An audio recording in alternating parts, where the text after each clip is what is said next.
Developing right now, President Obama's Putin problem.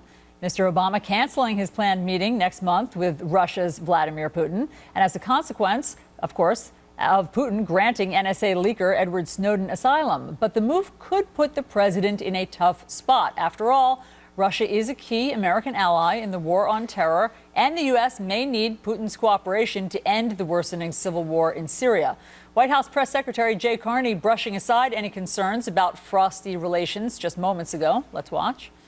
We have a lot of fish to fry, if you will, with the Russians. We have a lot of issues to engage with the Russians over. And there is a 2+2 ministerial meeting tomorrow here in Washington, and there will be a host of topics.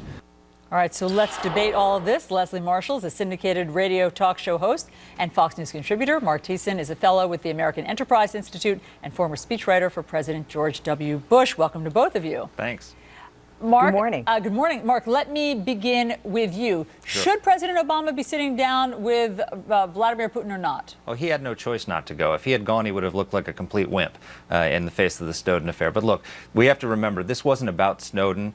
This wasn't a decision made out of strength. It was made out of weakness, and it was because it was the result of the collapse of Obama's Russia policy. I mean, in June, President Obama gave a speech where he was going to where we were going to have major new arms reductions with Russia, and the Russians didn't even respond to it. So we were about to have a summit where there would have been a signing ceremony, and there was going to be no signing ceremony. There was going to be no progress on arms control. There was going to be no progress on Iran. There was going to be no progress on Syria. There was going to be no progress on missile defense. So the summit was shaping up to be a complete disaster. So the Snowden affair is just the perfect pretext for Obama to cancel the summit and get out of something that would have been an embarrassing diplomatic failure on the world stage. Leslie, what do you think? Should he have sat down, given all of that, with Putin or not?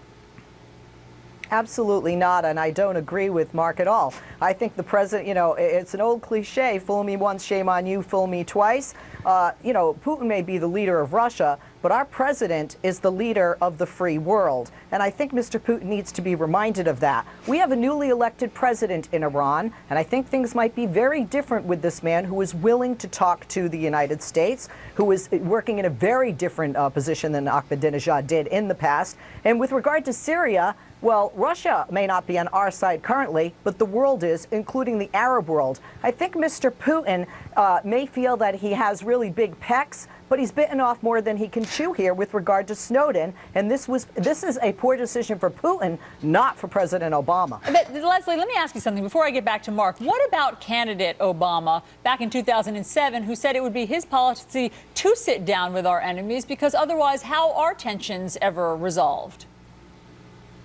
I don't think that you could classify Putin an enemy as of yet.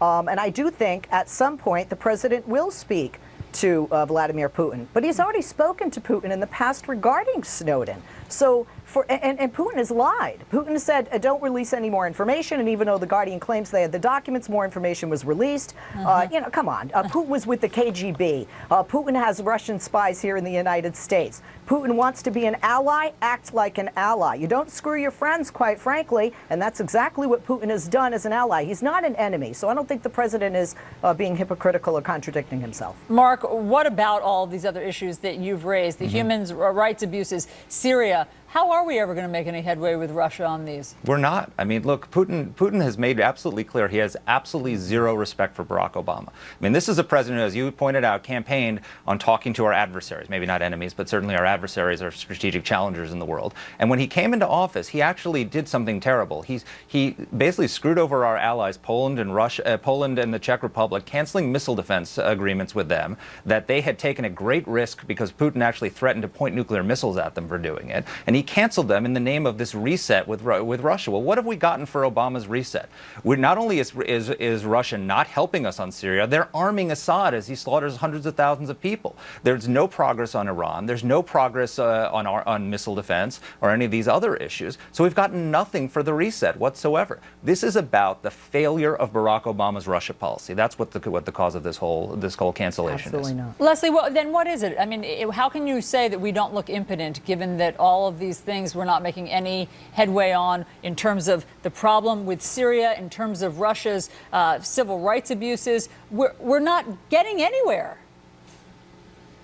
Well, when it comes to civil rights abuses, we seem to have no problem with China's civil rights abuses, and we profit on that. So quite frankly, the United States has been hypocritical for ages, regardless of who is in office, with regard to countries that have human rights abuses or support countries with human rights abuses. At the end of the day, the United States has numbers and power of allies on its side with Syria. And I do believe that we, in backing the opposition, will prevail, as we have in the past with other countries and governments. You know, Mark, I find it interesting, if the president had sat down with Putin, what would you be saying today? And what would all my buddies on the right be saying today? They'd be saying that the president was weak and bent over for Putin, and that he should have stood his ground with Snowden. So quite frankly, no matter what decision the president made, it would have been a bad decision by anybody who's not a supporter of the president. Because his policy is a disaster. No, it's not about policy. Can we also look at lack of respect? I honestly think, and I know some people are going to throw their shoe at the television right now, I think that Putin has a lack of respect for Obama, not because of policies or even his party. He has no respect for Obama. Because of it. No, Mark, you're going to hang on. Because Russians respect I think it's because of his skin color. I think it's because of his skin color. Oh, if please, you look at the history of Russia, got to be kidding me. Really? Yeah, I mean, how many black Russians other than a cocktail have you met, Mark? Oh, that is the weakest defense I've ever heard of Barack Obama's Russia policy. I mean, look, our Russia policy is in complete disarray, and you're saying it's because Putin's a racist. He may be, I don't know, but that's not why we have a problem with Russia. The reason we have a problem with Russia is because I think it's a problem. One of the areas he has a problem with approaching them from a position of weakness. We are approaching them from a position of weakness. We threw our allies under the bus and went pleading for them on missile defense. We threw our allies under the bus, and we've gotten absolutely nothing for it. That's the problem we face with Russia right now. Look, it's impossible to get inside Putin's head, thank goodness. So we will never know exactly what is motivating his bad behavior. But Leslie Marshall and Mark Thiessen, thanks so much for the debate. Thank you. Thank you, Alice. All right, meanwhile.